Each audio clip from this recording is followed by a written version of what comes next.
You guys, welcome to the Legacy Wealth Show. I got my good friend Chris Walsh here.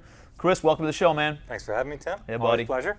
So Chris is from the Cleveland area as well, and he's pretty heavy into real estate. Has about 100 units today. Yep. Just got started right 18 months ago. Mm-hmm. And 18 months ago, Chris and I had known each other for a couple of years now, and Chris owns several golf techs, so the coaching and training facilities for golfers in the Cleveland area. And we had some really good conversations early on when I'd come in for lessons, just talking about what I had going on and how the portfolio was growing. And eventually he's like, man, something's going on here, right? So why don't you, this show's all about, making money, keeping money, and then making your money make more money. Sure. And so why don't you give, high-level overview on how you got started, or where you come from, Yep. right? As a professional golfer, and then how that transitioned into you being an entrepreneur, and then how that's transitioned into real estate. Yep. Yeah, so grew up in Cleveland, West Side. Went to Ignatius, Bowling Green. After college, I want to go play professional golf. Mm-hmm. I was like, I want to go play on the PGA Tour. I want to get rich. I want to live this amazing life. Yeah. That unfortunately didn't happen. My dad got sick, so I moved back home to Cleveland. And I got involved in a business that I invested in a long time ago, golf tech. So I was a passive investor, and so I started teaching, right? Really like the business. Our business is doing really well, but it's very transactional, right? Mm-hmm. So even though I get a distribution at the end of the year, if I'm not teaching a lot of golf lessons, I'm not getting paid.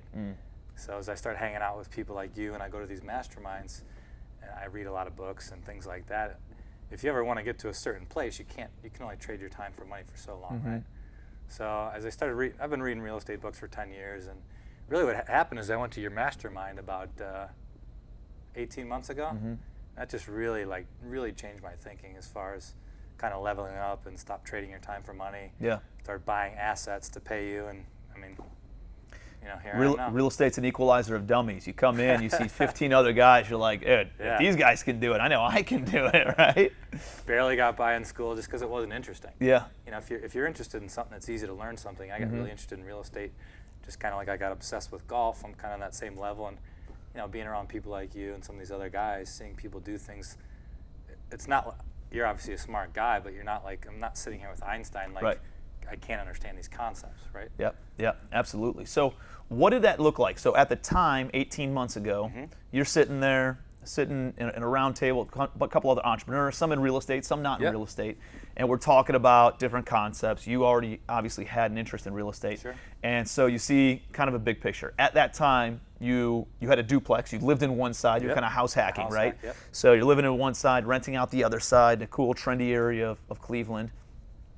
From there, what did it look like? Like what was the next investment? Like what was the progression Yep. on that? And like what were some things that you wanted to do or maybe were not ready for? Like what did that look like? I don't think I was ready for anything. To be Yeah, I honest know, with right? you. Otherwise you wouldn't have done it. No. Like I wouldn't have gotten it. If you would have told me the things that I'd have to go Yeah, through to absolutely. get to the place where I am Sure. today, I Yeah. probably wouldn't have done it, Absolutely. because I would have said, absolutely not. I'm not going through that much pain and adversity and BS. And oh man, there's so much of it, Yeah. right? But when you're in it, you're like, hey, if I could just punch through this, right? It's just it's a level of solving problems, and every problem you solve, a little bit better you get, Yeah. and then that problem doesn't happen to you again, right? Once you hope. if you learn from that lesson. Sure. So what did the next investment look like Yep. for you, and then tell me how you were able to like kind of scale up, dude. 100 units in 18 months is a lot of deal flow. So Yeah, it's been pretty good. So the next one was it was a duplex in Tremont. I bought it off a friend of mine. I bought it for $55,000. I had no idea about private money. I had no idea about hard money. I had no idea how I was going to raise the money to buy it. I just said, okay, I'll buy it off you. And I actually did the rehab on a credit card. I got 2 0% credit cards, and I did the rehab on there. They were like 15, 18 months. And I think like right before that time period of the 0%, I ran into you and Steve Morris, and I started figuring out like, okay, I can refinance these things. I can use other people's money, and actually refinance it. I pulled a bunch of cash out of it when I refinanced it. which was huge. I paid off all these credit cards at a nice chunk of cash for what was a lot of money for me at the time. And then I started getting plugged into private money, hard money, joined Steve Morris's coaching. I started going to more year masterminds and figured out that, just trying to do it myself with my own money was stupid, it was slow, and it's really risky. Yeah. Then I started figuring out about wholesalers. And bro, it doesn't matter how much money you have. Eventually, you're gonna run out if you're doing the deals that It's you're too doing, slow. right? Yeah. That any of us are doing, right? Unless you're and then a you're billionaire. right, and you're putting yourself on some sort of schedule that, hey, if I can save up enough money to do the next deal, crazy. it's like all you're doing is delaying 18 months, 24 months, 36 months for your success. Yeah. Why would you ever do that? There's better ways. There's better ways to go about doing that. Better resources out there. So at the time of that right before I went to that mastermind, I was house hacking. I'm like, all right, I'm gonna buy 1 duplex a year. 10 years, I'm gonna have 20 duplexes or 20 units. I'm gonna have enough passive income where I can kind of do what I want. I'm just gonna keep teaching golf. And once I got plugged into that, I'm like, let's just hit the gas and go. Dude, how fast can I go? I'll have 20 units in 10 years. You picked up 100 units in 18 months. Yeah. So access to deals, access to money.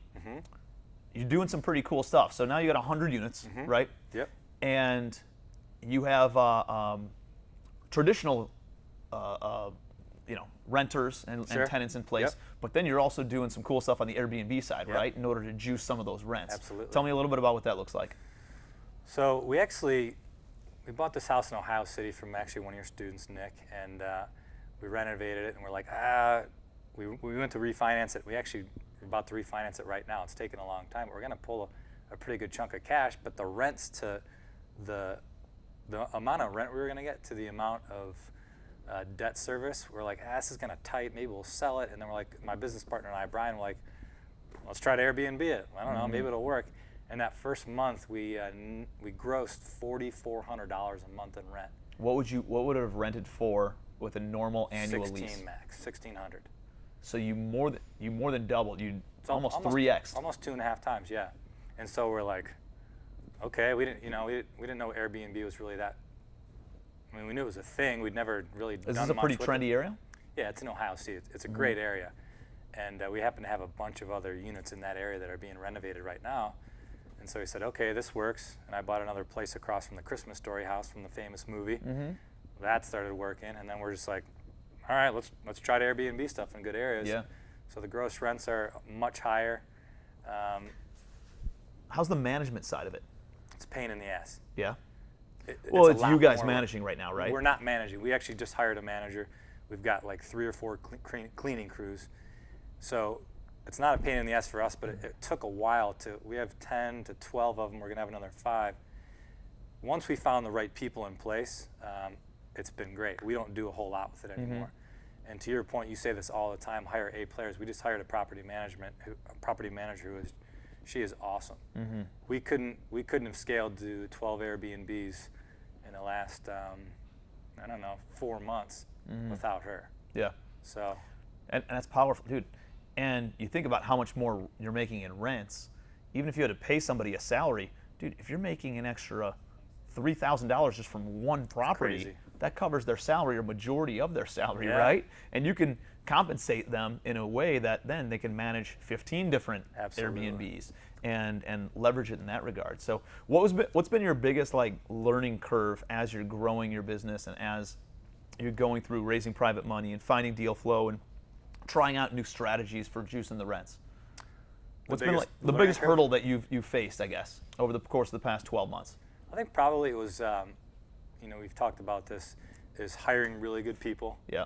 Not necessarily being so concerned about what it's going to cost, but what it wouldn't cost to have the right person in place. And then every time I come to one of these masterminds, I'm like, God, I'm thinking too small. I got to think bigger. I got to surround myself with the right people more often. And we flew on a private jet today. It was awesome. I've never done that before. I want to fly on a private jet every time I fly. Every time. Right? So I got to start hanging out with people. Forever. Yeah, that fly in private jets, or I want to, whatever you want to do. You gotta. I want to try to be the dumbest, poorest person in the room, and if I'm in that room, I'm in a good spot, right? Because you're not in a room with, if you're the smartest, wealthiest, whatever guy, you're not probably learning a whole lot. Yep. So just being around the right people, thinking a little bit bigger, and then it's a lot easier to learn from your mistake than it is from my mistake. I can move faster. You're learning from guys that are Right. way ahead of you. So just kind of keep piggybacking off more successful people. 100%, man. I see a lot of people who they're not like, you're going to learn one way or another, Sure. right? You're going to either learn by losing all of your own money in a different deal or in a different transaction and going through that pain and suffering yourself, or No doubt. you can pay for the education, get there faster, right? Not lose nearly. It's not going to cost you nearly as much. And whether that's going out to an educational event, that's plugging into a mastermind, that's paying a mentor for a few hours of their time, whatever that looks like. Find somebody who's going and at the place where you want to be, that you're going to, 100%. and just compensate. Like sit down with them, pay them for their time. Don't just try to pick their brain and suck a bunch of information out of them without offering value in return, right? And that could be compensation. That could be working for free. That could be figuring out something to connect with that person, to gain the knowledge that they have. Because I've been doing this for 11 years, right? You were able to fast track your success. It took me, probably 6 or 7 years to get to my first 100 units, Sure. right? You were able to do it in 18 months because you surrounded Plugged yourself in, with people absolutely. who had already gone through those trials and tribulations and were able to offer insight on how to raise money, where to Sure. find off-market direct-to-seller deals, and you've done a lot of stuff on your own, obviously, by taking that stuff, Sure. internalizing it, reflecting on it, putting it to action, and not wasting the information either. Sure. Because there's a lot of people who still go out and get the education, but they don't actually internalize it, right? They don't actually put it to work. So it's powerful stuff, man. Tell me about what your goals are over the course of the next, let's say, 5 years. Where do you want to be? So every time I think about, I write my goals down every day, and every time I come to something like this, they always change because I'm like, okay, I'm not thinking big enough. So I like to follow Grant Cardone on the 10X. I'd like to get 100 Airbnbs in the next year, and I'd like to have 1,000 long-term units. Now, I don't know what that looks like. I usually just try to write it down, and then hopefully things happen as you surround yourself with the right people and the right actions daily.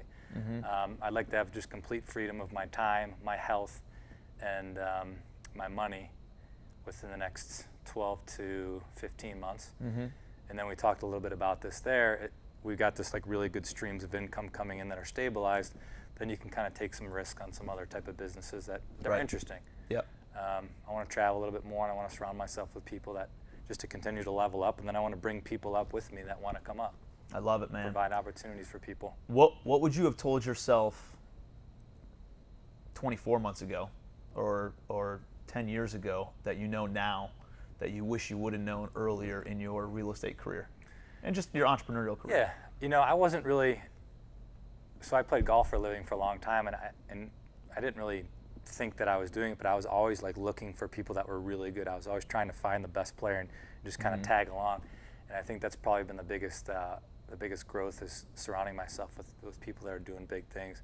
When I went to your first mastermind, I remember you called me like, when I come this, I got an extra spot. It was $1,000, and I was like, oh my God, like I was terrified of that $1,000, right? It seemed like so much money, and at the time I was like, oh my God, how am I getting $1,000? Like that seems ridiculous to me, just because I'd never been around that. And now I think like, oh my God, every one of these I'm like, yes, I want to go to it.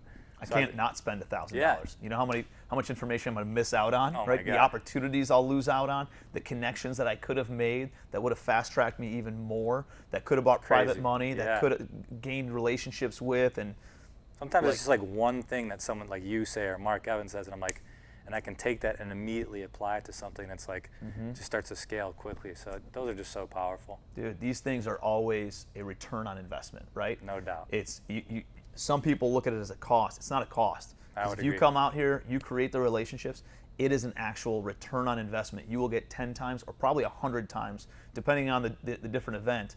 And one takeaway of income that you'll either make Sure. or money that you'll save from not screwing up, And there's usually a lot more than one, but I'm just saying like even one little Right. thing is probably worth it, because there's Absolutely. and that just being around people, it's fun, and just I think the long-term relationships that you build ends up being something big. We're all starting to do things together, and it's been good. Yeah, I mean, hey, dude, it's friends with a common future versus friends with a common past. Like we're going to be able to go on these trips and do lifestyle activities and travel the world together because we'll have time freedom and money freedom. Yep. And everything that we want. That a lot of other people, they're stuck inside their cell of a job or financial stress or whatever because they didn't go out and buy assets, right? Because they bought liabilities instead of assets, because they didn't know how to turn those liabilities into assets, because they didn't know how to get their money working for them in a way that generates more revenue, more income to them. And it's cool to hang out together, man. It's cool to see your growth. Super proud of you, brother. Thank you. And I appreciate all the value and insight that you shared here. So, Chris Walsh, what's the best way that people can connect with you, man? You can look me up on Facebook and Instagram. It's chris.walsh.cle, and trying to get to 100 million followers this year.